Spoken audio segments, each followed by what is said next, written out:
Olá, meu amado, minha amada, meu amigo, minha amiga, que a paz maravilhosa do Senhor Jesus esteja com você, na sua casa, na sua família. Tudo bem com você, meu querido, minha querida? Muito obrigado, viu? Muito obrigado em permitir que a palavra do Senhor, a palavra do Evangelho, essa palavra poderosa que é lâmpada para os nossos pés, entre na sua casa, esteja aí com você, com a sua família. Muito obrigado mesmo. Muito obrigado. Que Deus abençoe você. Você que é católico romano, você que é anglicano, você que é espírita, budista, você que é muçulmano, evangélico, não importa. Você que agora está sintonizado aqui na TV Rede Paulista com esse momento maravilhoso desse programa Jesus, Leão de Judá. Porque Jesus realmente é o leão de Judá, é o Senhor da nossa salvação, é a razão da nossa alegria. Jesus é tudo para nós, com certeza, Ele é o nosso tudo. Então, meu amado irmão, minha amada irmã, que Deus realmente abençoe você, Deus abençoe sua casa, Deus abençoe a sua família, Deus abençoe a sua vida, em nome de Jesus de Nazaré. Que Deus abençoe muito, muito poderosamente mesmo. É o que eu desejo mesmo. Que o Senhor abençoe você. Que o Deus poderoso de Abraão, o Deus poderoso de Isaac e Jacó esteja com você e seja com você em todos os momentos da sua vida. Em todos os momentos da sua vida, o Deus poderoso de Abraão, Isaac e Jacó esteja com você. E é claro, medite na palavra de Deus, leia a palavra de Deus. A Bíblia Sagrada é a nossa única regra de fé. A única regra de fé. Nós, da Igreja Anglicana, nós temos a Bíblia como a nossa única regra de fé. É o que nos ilumina, é o que nos instrui, é o que nos ensina o caminho para o céu, é a palavra de Deus. Está na Bíblia, você crê. Não está na Bíblia, você não é obrigado a crer, porque a palavra de Deus é verdadeiramente inspirada pelo Espírito Santo, útil para ensinar, para repreender, para formar na justiça, como diz o apóstolo Paulo. Então, meu amado irmão, minha amada irmã, nós temos histórias lindas na palavra santa de Deus. Por exemplo, a história da passagem do mar. Moisés, Moshe, conduzindo o povo de Israel, aquela grande multidão que durante 430 anos esteve escravo no Egito. Esta saga, essa história começou com José, que foi vendido pelos irmãos. Lembram da história? José foi vendido pelos irmãos. José era o filho amado, o filho predileto de Jacó. E diz a palavra que de Deus, no livro do Gênesis, que por inveja, os irmãos de José venderam o próprio irmão a uma caravana de midianitas que estava passando por ali e eles venderam o próprio irmão. Na verdade, eles queriam matar José. Na verdade, eles queriam matar José. Mas não foi permitido a morte de José e eles resolveram então vender o próprio irmão. E diz a palavra de Deus, amado, amada no Senhor, que Jacó ficou muito triste com a venda do seu filho, porque os irmãos de José, na verdade, eles falaram para o pai que José havia sido devorado por um animal,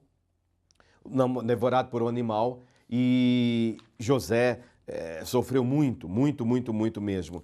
Diz a palavra do Senhor nosso Deus. A história de José começa no capítulo 37 do livro do Gênesis, essa história de José. Porque os irmãos, por inveja, venderam o próprio José a uma caravana de midianitas que estava passando, indo para a terra do Egito, quando ele foi vendido como escravo. Como eu falei, eles queriam matar José. Veja, meu amado irmão, minha amada irmã, veja, meu amado, minha amada no Senhor, o que o espírito de inveja pode fazer, pode transformar e fazer no coração do ser humano. A Bíblia diz que por inveja os irmãos queriam primeiro matar José, porque José tinha sonhos e José realmente tinha sido escolhido por Deus. Deus tinha um propósito na vida daquele menino, na vida daquele jovem. E os irmãos, por inveja, queriam matá-lo, jogaram num poço, depois tiraram, porque era sangue deles, era o sangue do sangue deles, e eles venderam José, e José foi para o Egito, para a terra do Egito. Lá José sofreu muito, ele foi para a casa de Potifar, que era o governador na época, e diz a palavra de Deus que na casa de Potifar, a esposa de Potifar se apaixonou por José. José era escravo hebreu, e se apaixonou por José. José não cedeu aos caprichos daquela mulher, ela reverteu a história e José, é claro que Potifar, acreditou na sua mulher, porque ela dizia assim: olha, esse hebreu, este escravo hebreu que você trouxe à nossa casa, ele tentou me assediar, tentou me agarrar, enfim. E é claro que Potifar não deu crédito a um escravo, deu crédito à sua mulher e à sua esposa, e José é jogado numa prisão.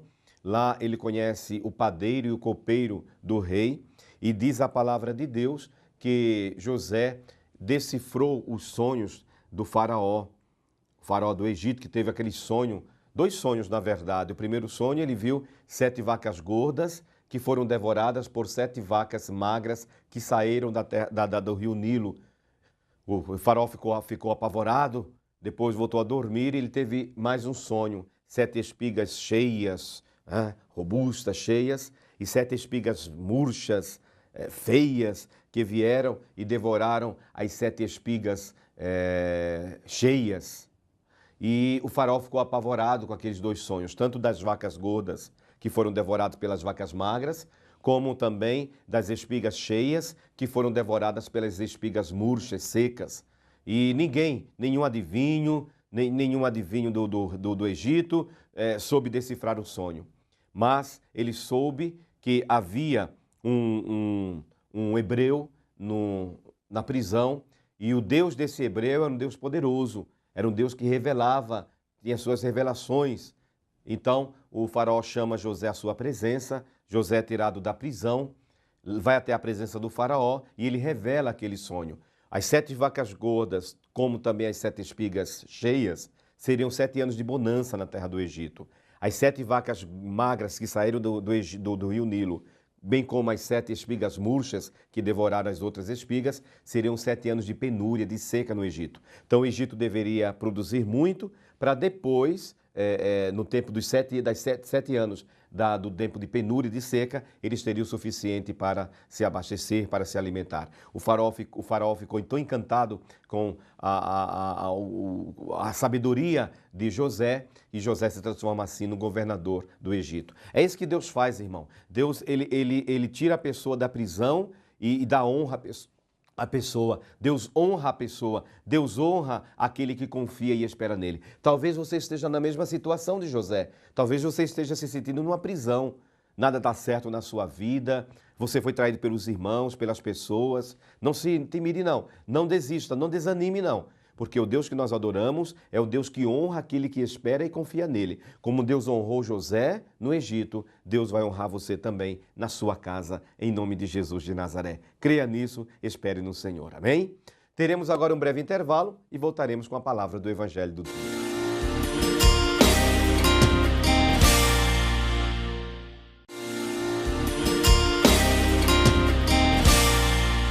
Olá, meu amado, minha amada, meu amigo, minha amiga, que a paz do Senhor esteja com você, a paz maravilhosa de Jesus, o príncipe da paz. Porque Jesus, ele é maravilhoso conselheiro, não é? Ele é Pai eterno, Pai da eternidade, ele é Deus forte e ele é o príncipe da paz. Então, que a paz do Senhor Jesus esteja com você. Continuamos agora com o nosso programa Jesus, o Leão de Judá, aqui pela TV Rede Paulista. Tá bom? Então, abra a sua Bíblia no Santo Evangelho do dia. Como eu falei em algumas ocasiões, repito, você pode usar tanto a Bíblia de uma edição católica como a Bíblia de uma edição evangélica. É a mesma Bíblia, irmãos. Eu não gosto desse termo Bíblia católica, Bíblia evangélica. Para mim, Bíblia é a palavra de Deus e acabou. Agora pode ser uma versão numa editora católica e uma editora evangélica, ok? Então, o que muda? Algumas palavras apenas na tradução. Lembrando que a Bíblia, a diferença maior, a diferença única que existe entre uma Bíblia evangélica, de uma editora evangélica, e uma Bíblia de editora católica, o número de livros. Enquanto que na Bíblia evangélica são 66 livros, na Bíblia católica, de uma edição católica, são 73 livros no Antigo Testamento. O Novo Testamento é exatamente igual, tanto na Bíblia edição católica como na Bíblia edição evangélica. São 27 livros do Novo Testamento, 4 evangelistas, 4 evangelhos, o livro dos Atos, as cartas de Paulo, 1º e 2º Coríntios, depois Romanos, 1º e 2º Coríntios, depois vem Gálatas, Efésios, e assim vai, as cartas de Paulo. Depois nós temos a carta aos Hebreus, a carta de Tiago, as 3 cartas de João, as 2 cartas de Pedro, a carta de Judas e depois o livro do Apocalipse, o Apocalipse de São João, tá bom? Então a diferença está somente no Antigo Testamento. Na Bíblia evangélica, na edição evangélica, no Antigo Testamento não tem os 7 livros que na Bíblia edição católica tem. São chamados livros deuterocanônicos, na Bíblia edição católica. O que significa deuterocanônico? Que foi acrescentado ao cânon posteriormente. São 7 livros, Eclesiástico, Judite, 1º e 2º Macabeus, enfim. Então vamos agora para o Evangelho do dia. Você pode acompanhar aí o Evangelho do dia, que é São Mateus, capítulo 25, versículo 31 ao versículo 46. São Mateus, capítulo 25, versículo 31 ao 46. Disse Jesus: quando vier o Filho do Homem na sua majestade e todos os anjos com ele, então se assentará no trono de sua glória. E todas as nações serão reunidas em sua presença, e ele separará uns dos outros, como o pastor separa dos cabritos as ovelhas. E porá as ovelhas à sua direita, mas os cabritos à esquerda. Então dirá o rei aos que estiverem à sua direita: vinde, benditos de meu Pai, entrai na posse do reino que vos está preparado desde a fundação do mundo. Porque tive fome e me deste de comer. Tive sede e me destes de beber. Era forasteiro e me hospedastes. Estava nu e me vestistes. Enfermo e me visitastes. Preso e foste me ver. Então perguntarão os justos: Senhor, quando foi que te vimos com fome e te demos de comer? Com sede e te demos de beber? Quando te vimos forasteiro e te hospedamos? Ou nu e te vestimos? E quando te vimos enfermo ou preso e te fomos visitar? O rei, respondendo, lhes dirá: em verdade vos afirmo, que sempre que o fizestes a um destes meus pequeninos irmãos, a mim o fizestes. Então o rei dirá também aos que estiverem à sua esquerda: apartai-vos de mim, malditos, para o fogo eterno, preparado para o diabo e seus anjos. Porque tive fome e não me destes de comer. Tive sede e não me destes de beber. Sendo forasteiro, não me hospedastes. Estando nu, não me vestistes. Achando-me enfermo e preso, não foste ver-me. E eles lhe perguntarão: Senhor, quando foi que te vimos com fome, com sede, forasteiro, nu, enfermo ou preso, e não te assistimos? Então o rei lhes responderá: em verdade vos digo, que sempre que o deixastes de fazer a um destes mais pequeninos, a mim o deixastes de fazer. E irão estes para o castigo eterno, porém os justos para a vida eterna. Palavra da salvação. Irmão, irmã, às vezes o irmão, a irmã me pergunta: Padre, o que devo fazer para herdar o reino dos céus? Hoje Jesus responde, irmãos. O Senhor Jesus, ele vai nos julgar porque ele é o juiz. Está escrito em 2 Coríntios, capítulo 5, versículo 10. Todos nós compareceremos diante do tribunal de Cristo e ali cada um receberá pelo bem ou pelo mal que tiver feito enquanto estava no corpo. Você vai ser julgado, meu irmão. Eu serei julgado, meu irmão, de acordo com os meus atos, você com os seus atos. Eu serei julgado não pelo muito orar a Deus, é claro que devo orar. Não pelo muito ler a Bíblia, é claro que devo ler e conhecer a palavra de Deus. Mas de nada adianta orar a Deus, ler a Bíblia, conhecer a Bíblia, lembrando que o diabo também conhece a Bíblia, irmãos.